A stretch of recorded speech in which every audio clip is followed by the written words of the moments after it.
You're listening to Sound Village Radio, live from Sound Village Studios in the Hidden Sound Village in Atlanta, Georgia. I'm your host, Colossus the Kid, saxophonist, producer, and founder of Sound Village Entertainment. Sound Village Entertainment is an underground creative ecosystem built to protect artistic freedom, knowledge, and integrity. We strive to cultivate independent artists and give them sound room to exist without industry compromise. This radio program is where the mission lives in real time, through music, reflection, and conversation. As always, we begin with sound. The words come later.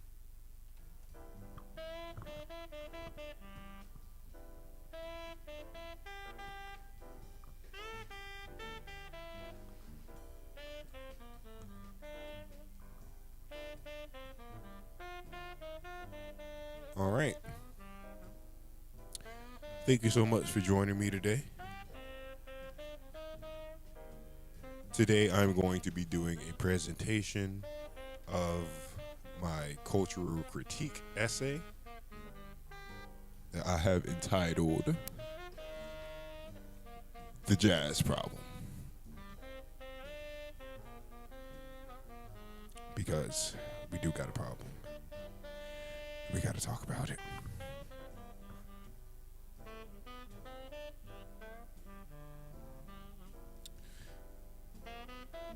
It is no longer a debate where jazz music originates. Virtually all jazz enthusiasts agree that jazz is a byproduct of black culture and the African American experience. What was once contested is now largely accepted. Something that for most feels like a win. Yet, in 2026, I cannot scroll through social media without encountering jazz videos that I just find jarring. Videos of white men in corporate suits playing their most polished and curated licks from Keith Jarrett, John Coltrane, Hank Mobley, Freddie Hubbard, discussing what defines jazz, what jazz exists for, and what jazz is, what jazz was. Just speaking for a culture that cannot speak for itself because it is long gone. All claims legitimized by nothing more than the obsession and fascination with the culture of bebop. For many music enthusiasts and artists alike, music is synonymous with identity. And for those who align with that crowd, jazz and subsequently bebop is blackness. Jazz is blackness. This creates the first and most documented divide. Appreciation versus appropriation.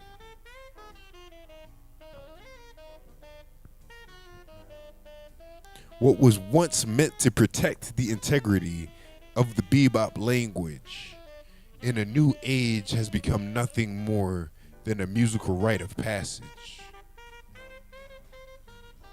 The words, emotions, and spirit of Charlie Parker and Miles Davis were academically reduced to licks. Moments of pure musical genius, stripped of their root and context.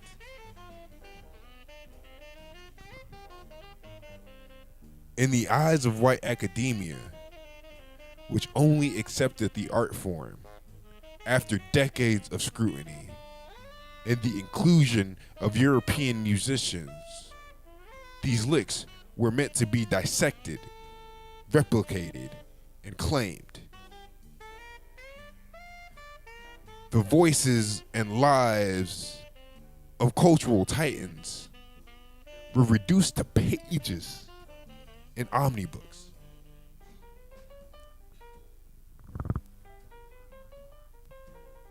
context was flattened into meaning more little than just chord changes. The result? 12-year-old children seen through the European lens as prodigies can now musically sound equivalent to Hank Mobley or John Coltrane in their prime, without the years of dedication required to use that language outside the narrow context which it has been reduced.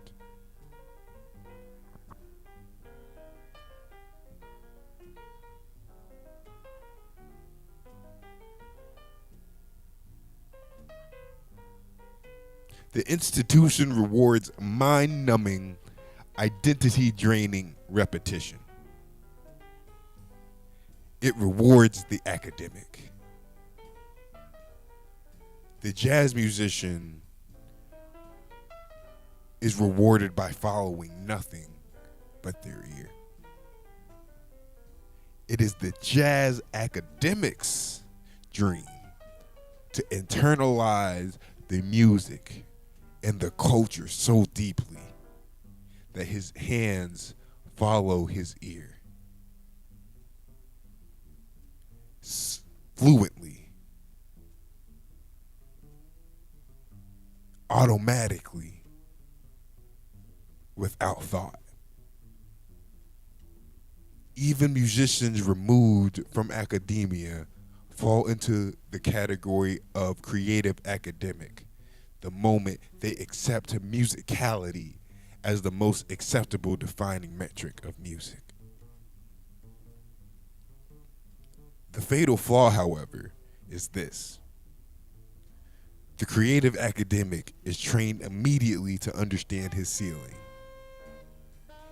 It is the institution that dictates the majority of what the creative hears, not the true community of the creative, and not the true self. Charlie Parker, nicknamed Bird by the culture that he was born into, embodied an improvisational style unlike one seen before. One that soared free, inspiring all who witnessed him in fight. Yet, academic culture treats Bird's feats as something else entirely. Not a free-flying bird in open skies, but an imitating parrot sitting in a cage on a desk, waiting to amuse guests.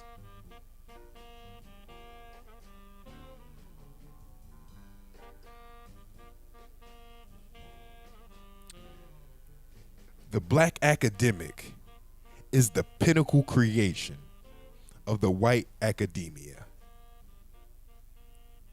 because the black creative is the one who succeeds fully while endorsing and acknowledging the necessity and validity of an institution that does not exist for creation, but for analysis, interpretation, replication, and the illusion of cultivation. Still, outside the walls of the institution exists the true Black American creative, rejected by every system and every metric, yet somehow succeeds regardless. Cultural anomalies that should not exist, but do and thrive. Artists who exist not through reputation, repetition, and emulation. Let me say that again. Artists who exist not through repetition and emulation, but through constant meditation, radical self-realization, and most importantly, community. Their sound is a product of their community's lived philosophy, not a display of raw musicality traditionally marketed and rewarded. These artists are philosophical realizations of Black creative culture, not merely musical ones. A devastating majority of creative Americans believe they are part of the solution, when in truth, they are far more closely aligned with the problem. As society continues to evolve, the meaning and purpose of art has shifted dramatically in the past decade. Music and much of modern art now exists primarily to serve the individual, not the community at large. Music survives today by being self-gratifying. This is both a consumer and creator issue. Creators chase small-scale individual wins, tailoring their work to markets that reward individuality above all else. 2 decades ago, being different was feared. Today, it is desperately pursued at all costs. 100 years ago, in 1926, you would have been considered insane for leaving a quiet suburban home surrounded by peace and love to move into a cramped Bronx apartment, paying the same price, surrounded by violence and drugs, making a way simply because you dreamed, you and your children, of becoming successful artists, entrepreneurs, creatives, actors. It's ass backwards, but that's the reality we now live in. The true enemy of creation is not a single group, but a force, a system. And what may come as a gut punch to radical Black creatives and thinkers alike who understand the issue fully. It is not a single race. The enemy is capitalism. Its agent is community gentrification. And it is fueled by beliefs indoctrinated through institutions that value metrics, numbers, and statistics over truth. People will not understand this until it is their own community under attack. Once strong, supported communities are dismantled, what remains are vulnerable individuals. The unseen fuel that propels the tyranny of capitalistic society. Black communities have long spoken about this reality. One of the contributing factors to the crack epidemic was the systematic targeting and separation of Black families, leaving vulnerable individuals. For many Black Americans, the family became the last remaining community after fleeing the evils of the Jim Crow South and the growing fatigue within the Christian church. Black Americans were not the targeted end product of gentrification. They were the strategic piece in its use and evolution in America. White people were not the first to gentrify. They were simply the most recent to fully leverage it in American cities.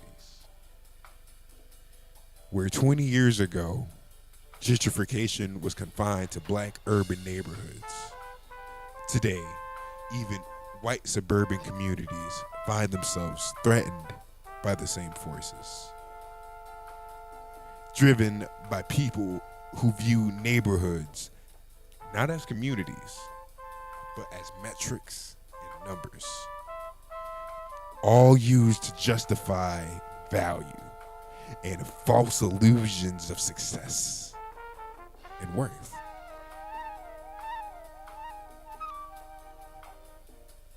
Controversially, many modern cultural conflicts, including those surrounding gender identity, can be traced back to the same gentrifying logic of capitalism.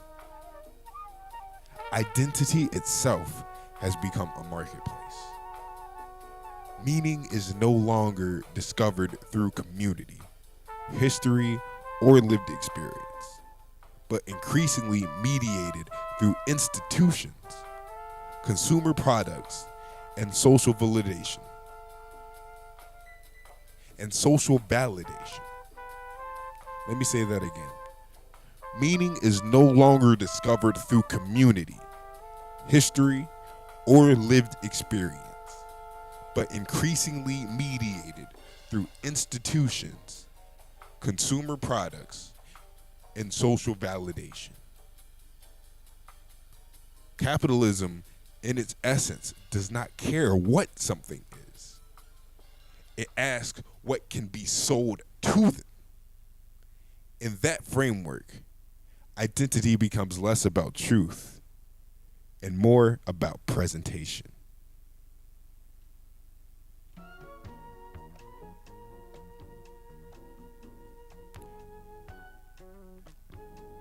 Less about collective understanding and more about individual affirmation. The market rewards the performance of self, not its true coherence. This fundamentally creates friction, not because people seek dignity or safety, but because capitalism reframes personal identity as a demand placed upon the public rather than a reality negotiated within a community.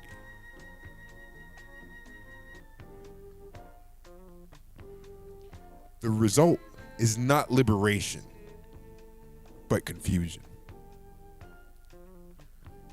Truth flattened for personal preferences. Disagreement reframed as moral failure instead of a communication lapse. And cultural consumption mistaken for cultural authenticity. Capitalism teaches that if enough money is spent, if enough institutions and metrics affirm, or enough visibility is achieved, disbelief becomes ignorance. But truth has never operated on financial leverage or numbers. It was merely a byproduct of it. The reality is, no amount of consumption can resolve philosophical or social questions that were never meant to be answered by the market, but by the self. Even forces as ancient as religion are not immune. Christianity itself was effectively gentrified by the same structures that executed its central figures, only to later repackage his teachings, rooted in truth, sacrifice, and love, into an institutional apparatus of control and power that terrorized much of the world for centuries. Capitalism did not yet exist in name, but the mechanism was identical. Extraction, repackaging, and domination. Creating music for Black Americans began as an act of resistance. Even when it sounded beautiful, it was rarely neutral. Marvin Gaye's voice did not simply entertain. it testified. Across generations, black music has carried an underlying revolutionary impulse to assert humanity where it was denied, and to give voice where silence was demanded. That impulse has not disappeared, but the system that contains it has evolved. Music is no longer primarily restrained by executives or record labels. It is contained by algorithms, platforms, and metrics that quietly dictate visibility, relevance, and reward.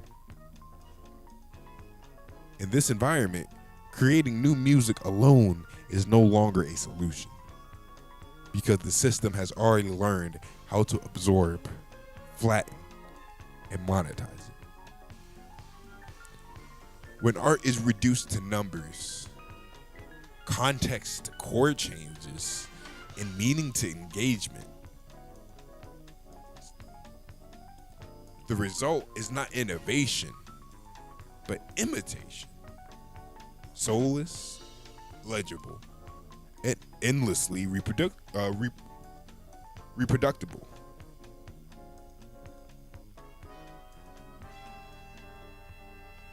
The only viable resistance left is communal. If local communities are not repaired and protected, art will continue to be stripped of its function, its danger, and its truth, until it becomes indistinguishable from the machines that now replicate it. Truth cannot be quantified. It does not scale. It does not trend. It simply exists. It simply is. Michael Jackson did not change the world by imitating James Brown. He changed it by revealing himself before he even fully understood who that self was. That is the risk that institutions cannot teach and markets cannot reward.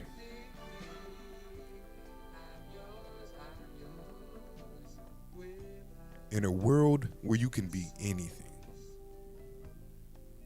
the most dangerous thing you could be is yourself. Unapologetically. Free as a bird.